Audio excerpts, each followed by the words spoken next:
let us begin this Senate election prediction. So, in the state of Washington, we have that Cantwell will clear out and get a solid victory. We're starting with the first solid Democrats who will win their seats. In California, Adam Schiff. In Hawaii, Mazie Hirono.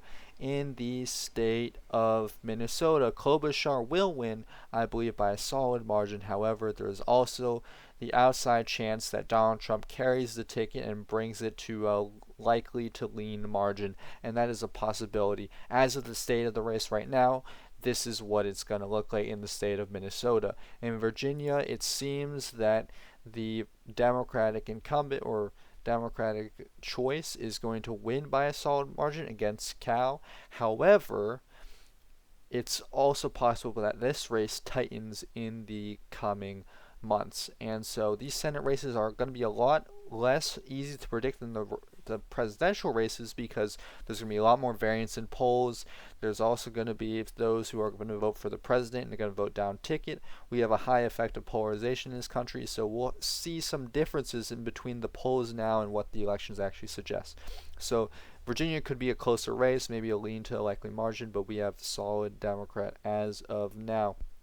The state of Maryland, also Brooks will probably win by a solid margin. Larry Hogan had a chance, and it looked like some polls had him up actually as a Republican in the state of Maryland. However, more recent polling has shown that he is down. And now let's go to the state of Delaware, which will be a hold for the Democrats. In New York, Gillibrand, however you pronounce her name, will win another term. In the state of Connecticut, Chris Murphy will win another term. In Rhode Island, Sheldon Whitehouse will win another term. In Massachusetts, Elizabeth Warren will win another term. In Vermont, and even though Bernie Sanders is an independent, technically he caucuses with the Democrats, he votes with the Democrats. So for all intents and purposes, he is a Democrat, and he will be winning another seat. Same with King, even though he's an independent in the great state of Maine. He is also voting very much for the sort of democratic policies and is in effect a Democrat even though he is an independent candidate. And he will also seem to win by a solid margin, though you could see some sort of effect of the up ballot race sort of changing this margin to a likely to lean margin. We don't know as of right now. Again, some of these states are these races are going to be a lot more volatile than the races for the presidency and in each of these states. So let's look to Republicans' solid states. And we'll start with the state of West Virginia. This is going to be our first Republican gain in this election. Jim Justice is going to take over the seat that Joe Manchin held for so long and solidify the Republican control of the Senate seats in West Virginia, as that has been daunting ever since the rise of Joe Manchin, who is now retiring as an incumbent. We have the state of Missouri, which is going to be a solid Republican state in this election. In 2018, the race between Josh Hawley and McCaskill was a little bit closer, but times have changed, and we will see a solid win by Josh Hawley in that state. Marsha Blackburn will win in the state of Tennessee. And the state of Mississippi, it'll be a Republican win. Same with both of Nebraska's elections, the state of Wyoming, and the state of Utah. Now, let's get to the more so important races, the races that are going to be a lot closer that we're not going to be able to see coming. And let's start with the state of Montana. So let's look at the sort of RCP average for the state of Montana.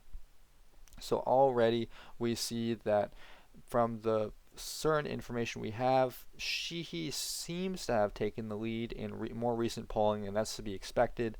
Again, an incumbent is going to do much better at the beginning of the cycle, as when nobody knows who the opponent is, or really are they going to vote for them, they're undecided. But Sheehy seems to be leading in the RCP average, and that does not bode well considering the fact that this is going to be a race dominated by the uptick, dominated by President Trump. And he's going to pull out a 20-point win in Montana or a 15-point win or whatever, what have you. the chances of Tester holding on in this election to his seat are going to get more narrow and narrow. It's going to be less probable. Again, you would want to see Tester being up by 9 or 4, like shown at the bottom here. However, this is before Sheehy was really even a candidate, and this was again at the very beginning of the race in the primaries. So really now we're starting to see Sheehy garner support, and that's going to be important for the state of Montana. So this is going to be another Republican flip, perhaps a likely margin as shown by recent polling, and we're going to put it in the likely column simply because Donald Trump's up-ticket race is probably going to make this race a lot less close than polls right now suggest.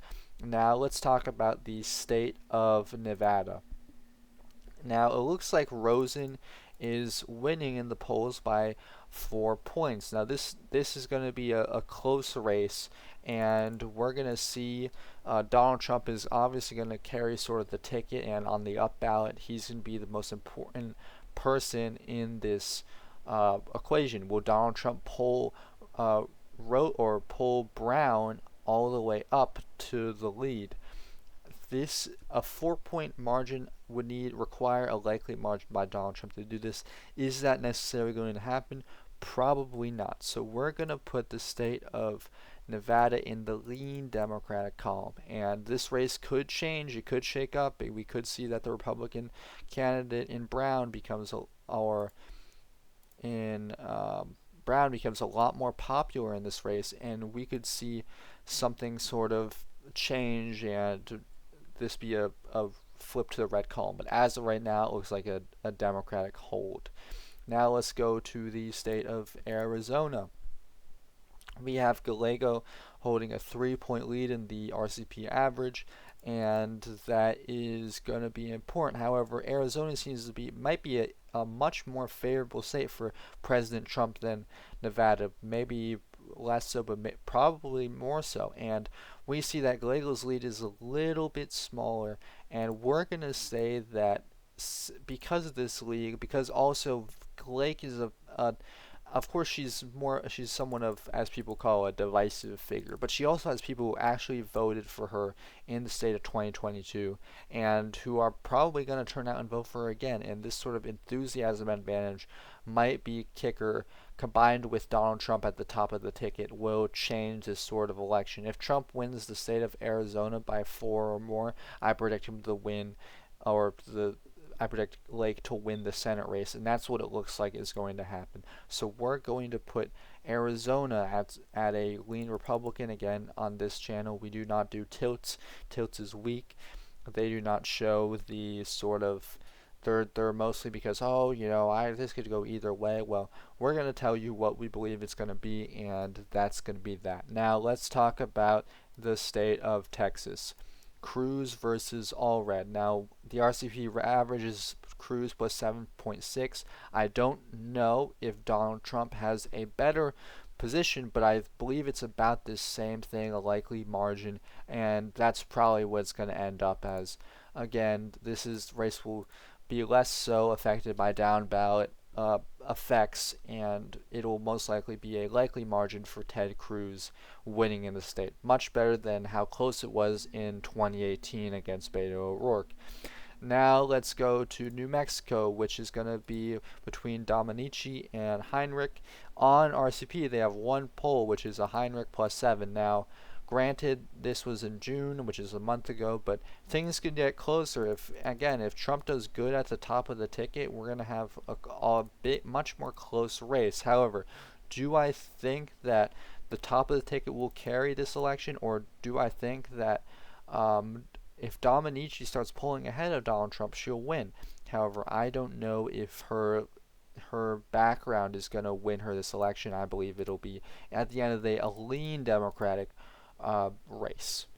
Okay, and let's go to the state of Ohio. Now, this race is interesting because you saw this sort of a reverse of the 2022 polling in the state of Ohio, which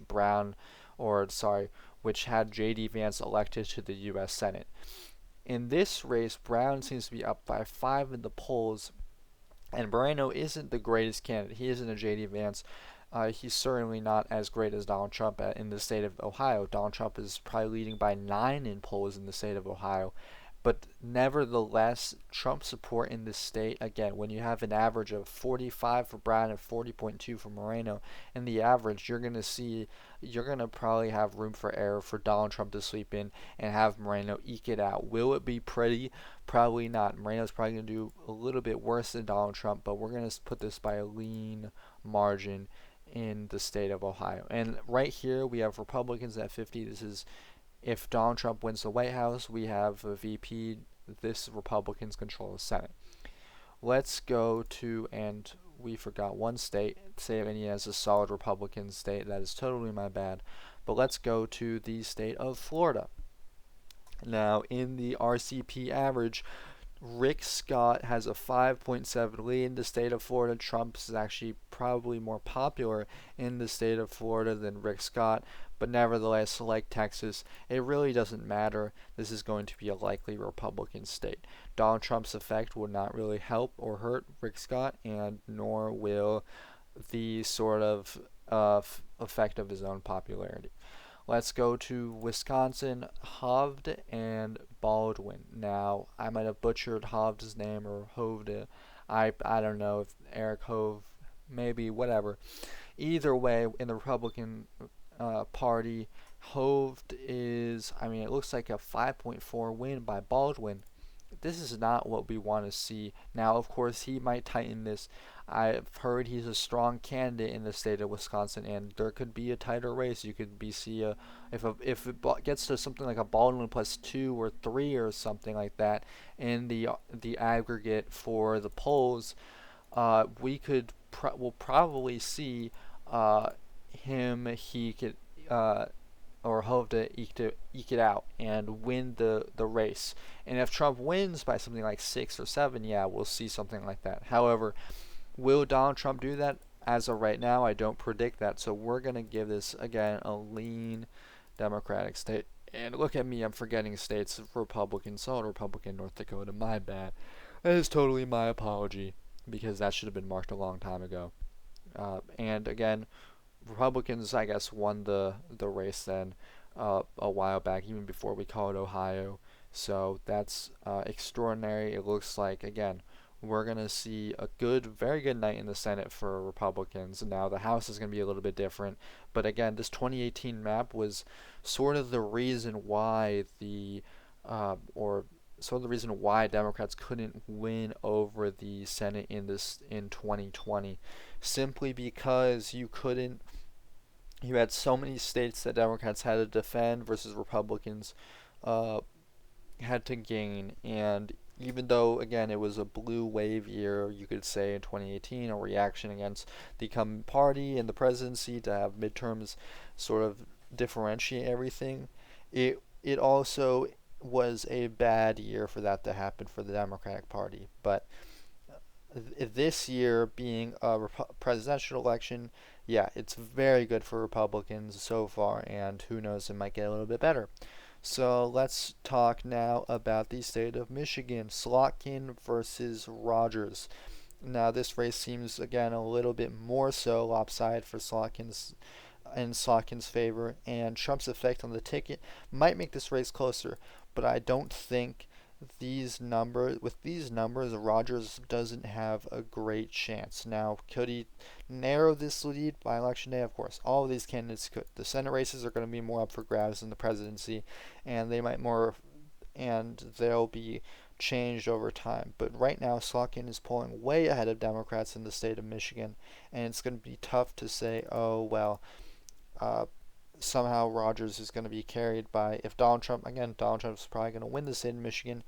Either way, Rogers isn't going to be carried by the margin that you have to carry Rogers is a little bit too much for right now. The race could shake up, but as of now, we're going to have Michigan a lean margin for Slotkin to win. Now let's talk about the state of Pennsylvania.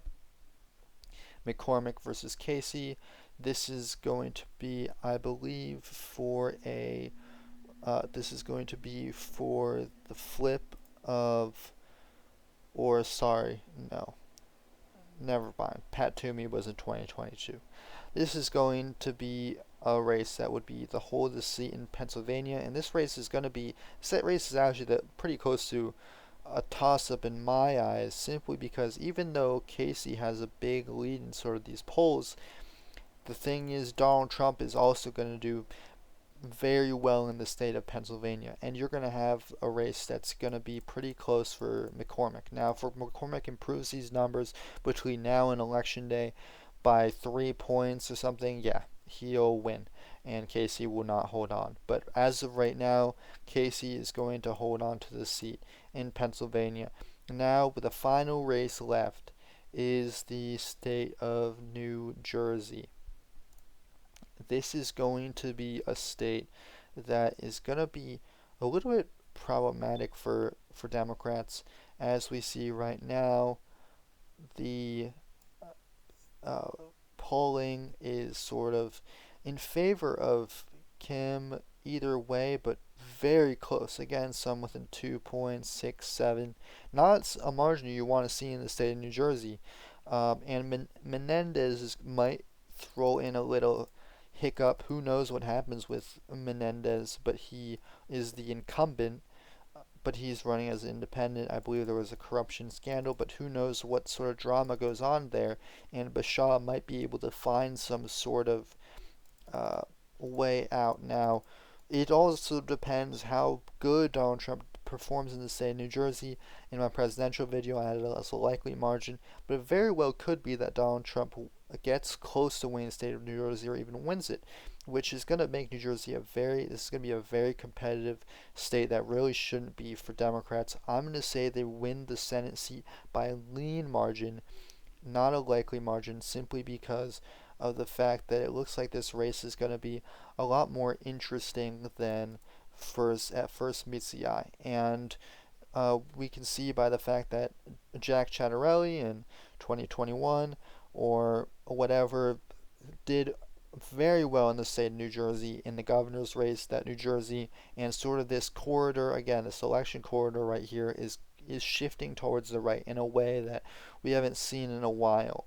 And that'll be a difference in future elections to come. And this is, again, the most interesting area will be New York, Connecticut, and New Jersey, and what these states do, and to a lesser extent Rhode Island and Delaware.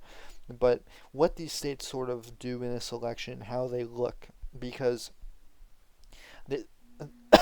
this might be sort of a new battleground in the future if trends look like what they're going to look like. But thank you very much. And this is the state of the race. 53 Republican seats for 47 Democrats. We will see by election day. There probably is going to be some differences, but as of now, this is the race. Thank you very much.